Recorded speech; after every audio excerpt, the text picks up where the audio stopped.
Hello, Susan. My name is Aaliyah Brown. Hello, I'm Susan. Did you have any trouble getting or finding this place? No, it was pretty easy. That's good to hear. And I'm glad that you were able to make it today. I think that it's important for us to begin with setting an agenda for our first session. For our first session today and every other session after this. This will help us to have enough time to discuss matters that are important to you. Today, I would like to gain a better understanding of you and your concerns. How are you feeling about this? It seems cool. Okay, I want you to realize that I said we, meaning that we are doing this together. Throughout our sessions, I hope that we are able to get to know one another. I would like to focus on hearing how have you been feeling and what is going on in your world. How does this sound? That is fine with me. I'm doing okay. I was nervous before I came, but I feel relaxed now. It's good to hear that you feel relaxed. So since we spoke on the phone last week, how have you been feeling? You mentioned briefly your interest in coming here, but we can speak some more about it today. Yeah, sometimes I just cannot get the energy to go outside. When I need things, I usually ask my son, but he's getting tired of me. I feel really bad. Things never work out for me. So it seems like you find yourself in a place where things aren't going as you had planned that they would, and a sense of feeling like you're the blame. Is there anything else that you would like to share with me that we can add to discuss in our agenda? So I had surgery maybe 2 or 3 years ago, and since then my social life has decreased and my anxiety and worries continue to increase. Can you speak a little more about this? Yes, I don't mind. I had brain surgery, and since then I feel more comfortable being at home. I get nervous when I have to go outside. I always get hot and worked up. It seems like since your surgery, some things have changed within your everyday life. Can you tell me a little bit about how your life looks? What does it look like day to day? It's pretty boring. I live with my son who's never home, and I'm on disability so I don't work. So I basically watch TV, clean around the house, and talk on the phone. Okay, and do you have any friends? I used to have a lot of friends, but I don't go out much anymore, so I lost a few over the years. Can you explain to me what feelings you experience when you're about to leave the house? What goes through your mind? Well, it depends where I am, what I'm doing. So walk me through the last time you left the house alone. Where were you going? Oh no. Oh. Maybe not alone, but the last time you left the house. My son took me to the pharmacy to get my medicine and some other things. My son does not understand why I do not like going outside that much, but anything can happen. How were you feeling before you left to go to the pharmacy? I was nervous and I felt almost like I was getting hot and a headache was coming on. And how were you feeling while you were at the pharmacy? I spent a lot of time in the store. I was worried that I did not get everything, and I kind of enjoyed walking around and getting personal things that I needed.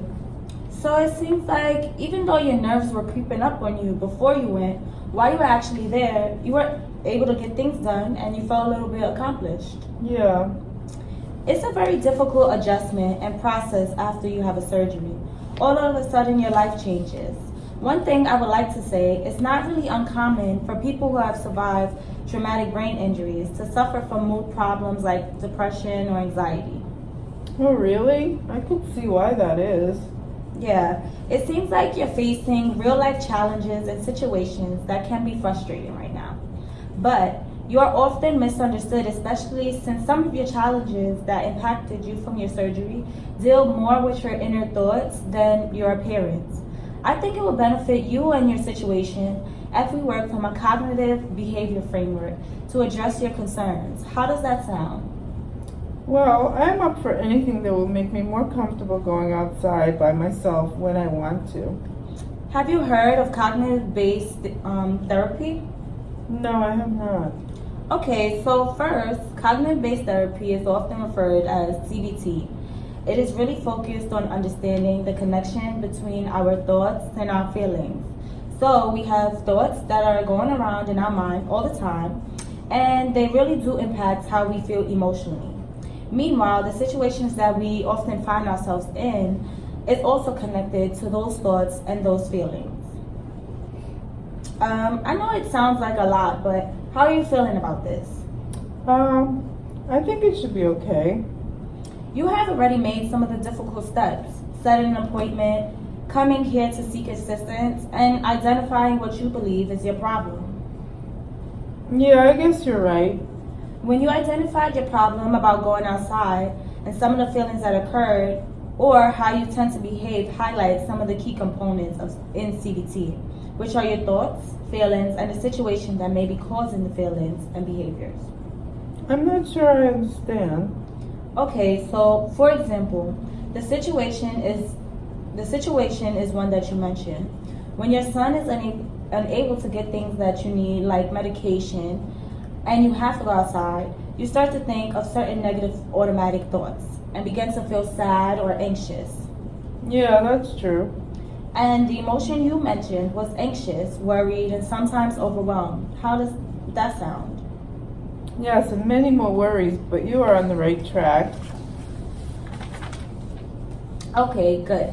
And correct me if I'm wrong.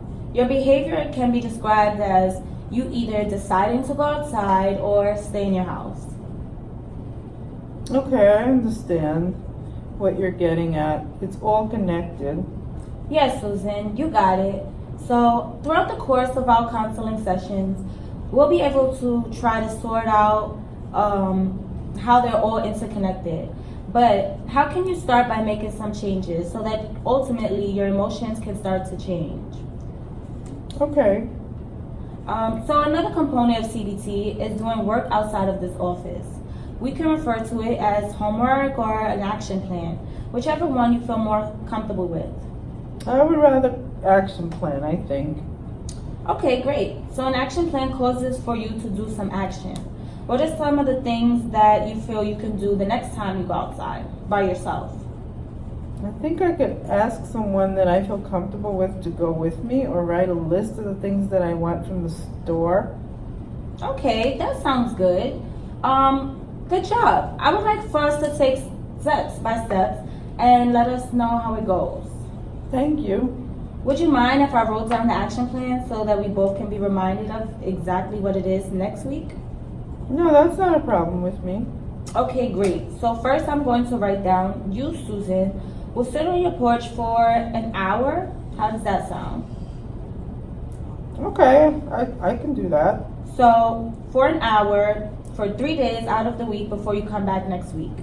I believe this is a beneficial step for you so that you can observe the social norms of your neighborhood and start to feel a little bit more comfortable going outside by yourself. Okay, I have not done that in a while. Okay. How do you feel about doing this? I'm a little nervous, but it is just an hour. It should be fine. That is okay. When we do new things, it can trigger certain feelings. If I was doing something I have not done in a while, I would probably get nervous just as well. So, okay, great. Here's our action plan for next week, and I think we'll end here for today. Do you have any questions as we wrap it up? No, I think that makes sense. Okay, great. So we'll make an appointment for next week.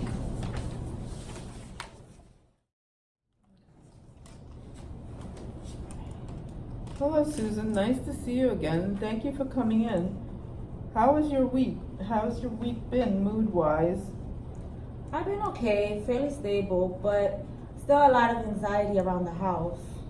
Okay, I'm hoping our sessions together will help with that. And how is your mood today?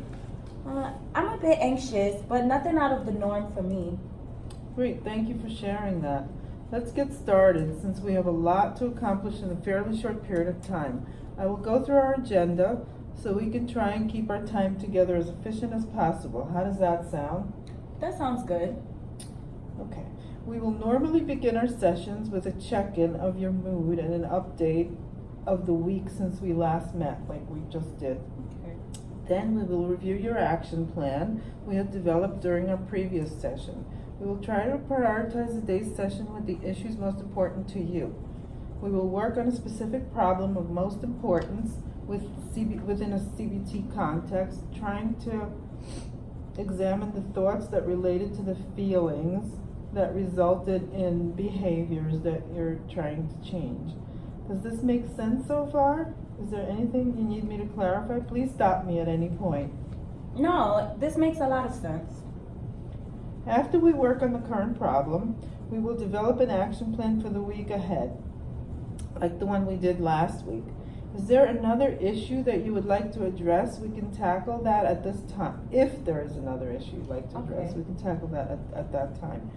At this point, we will be coming to the close of our session, our time together, and we will review our time together, including our action plan, making sure that we're on the same page, and you can provide any feedback as to your views on my work with you. Feel free at any time to let me know what I can do to make this a better experience for you. I will, thank you. And how was your experience with the action plan from last week? It was pretty good. I sat outside each hour for the 3 times. Oh, you did get to do it, okay. And okay, would you like to continue doing the practice? I think so, yes. Okay, that's good. Let's begin today's session by examining the main problem that we discussed last time and get some specific information that you really struggled with during the past week for us to examine. Can you give me an example that really stood out to you that we can discuss? Yes, I struggled with going to the pharmacy by myself to pick up my medication. Although I wanted to go out and complete this task by myself, I became very anxious about the idea of leaving the house, walking to the pharmacy, and all that is involved. I could not bring myself to walk out the front door, and I ended up asking my son to pick up my medication on his way home from work. I feel terrible about being such a burden on my kids, but I feel helpless in this situation. Okay, I understand that there's a lot of feelings and thoughts that are causing you such extreme anxiety that are interfering with your daily life. I see that you really want to work on this in order to make a change and improve your quality of life.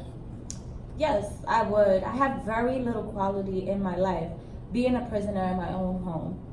That is extremely difficult. Let's try and break down what we call the ABCs of that particular situation you had just described. The ABCs would be the antecedent behavior consequences. What triggered your anxiety about having to go to the pharmacy? Can you recall a specific event? Yes, I received a call from the pharmacy letting me know my prescription was ready for pickup. Okay, and what were your immediate thoughts after that call? I began to go over the specifics of what can happen when I leave my house and walk to the pharmacy. I thought about falling in the street, being attacked by a dog, getting disoriented, or even getting lost. I see, and all of those things are possible, but are they probable based on your previous experience? No, they are not, but I cannot help but have those racing, irrational thoughts. How did you feel as a result of these thoughts? Honestly, I felt anxious, scared, and helpless. I wanted these feelings to really stop. And as a result, how did you handle the situation? I called my son to ask him to pick up my medicine, which provided me with some immediate relief. However, I am left now to feel guilty for not being able to do that by myself. I see that you have some insight into your thoughts being irrational, as you mentioned earlier, but you also recognize that these thoughts have gotten away from your control, and you are now in a cycle of fear of leaving the house. We will try to slowly build your confidence back up through exposure. This means that we will slowly work together by taking small steps in order to accomplish your goal of being able to get out without the extreme anxiety you are now experiencing. How does that sound? I'm ready to try anything. Do you think that examining the thoughts behind your feelings was helpful in starting to understand the anxiety you're experiencing? Yes, it is helpful. Do you think that keeping a journal of these types of thoughts during the week ahead is something you can do? Before we even begin to try and do any physical work on the fears associated with your anxiety of getting outside, in this way we can examine your feelings as a result of some thoughts that may be unrealistic and irrational. I can certainly keep a journal as long as I can do it at home. Great. We will examine your thoughts and relate them to the feelings that cause your anxieties. By carefully taking a look at some of these thoughts, we can start to reframe and challenge them to identify those that are irrational and those that are reality-based. How does that sound?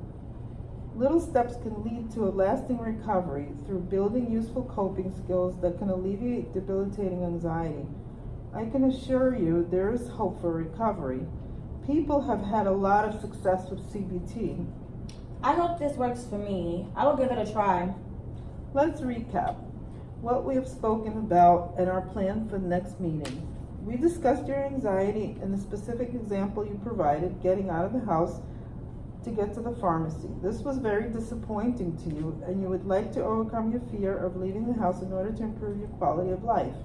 We talked about keeping a thought diary for the upcoming week in which you will keep track of the thoughts that preceded anxiety episodes, specifically around getting out of your house. We will use your diary next week to examine the thoughts that are behind the feelings that trigger your anxiety. Does that sound like I got it all? I think it does. Is there anything else you would like to add or comment on before you go? No. Oh, I think I will work on what we have spoken about. Great. Have a good week, and I will see you next time. Okay, thank you.